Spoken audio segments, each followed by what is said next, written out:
ఇవన్నీ చూస్తుంటే జగన్ తన రాజకీయ వ్యూహాన్ని కొత్త దిశగా మలుచుకుంటున్నట్లు స్పష్టమవుతుంది. ఈ చర్యలు కేవలం పార్టీ శ్రేణులకు మానసిక స్థైర్యాన్ని ఇచ్చే ప్రయత్నమే కాకుండా కూటమి ప్రభుత్వంపై ప్రజల్లో వ్యతిరేకతను పెంచే ఒక వ్యూహాత్మక కదలికగా విశ్లేషకులు అభిప్రాయపడుతున్నారు. ఇప్పటికే వైసీపీ ఓటమితో నిరుత్సాహానికి గురైన కేడర్కి తాజా ఉద్యమాలు ఒక రకమైన మళ్లీ సమీకరణ అవకాశాన్ని కల్పిస్తున్నాయి.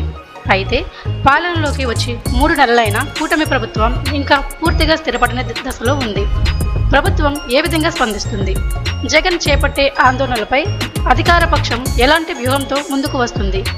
ఈ ప్రశ్నలకు సమాధానం రానున్న రోజుల్లో రాష్ట్ర రాజకీయ దిశను నిర్ణయించనుంది. మొత్తంగా పల్నాడు కేంద్రంగా జగన్ తీసుకున్న ఈ నిర్ణయం కేవలం స్థానికంగా కాకుండా రాష్ట్ర రాజకీయ స్థాయిలోనూ ప్రభావం చూపే అవకాశము ఉంది. చలో పిన్నెల్లి ద్వారా ప్రజల్లో ఎంతటి మద్దతు సంపాదించగలిగితే రానున్న ఎన్నికలకు వైసీపీ వ్యూహం ఎంతవరకు విజయవంతం అవుతుందనేది తేలనుంది.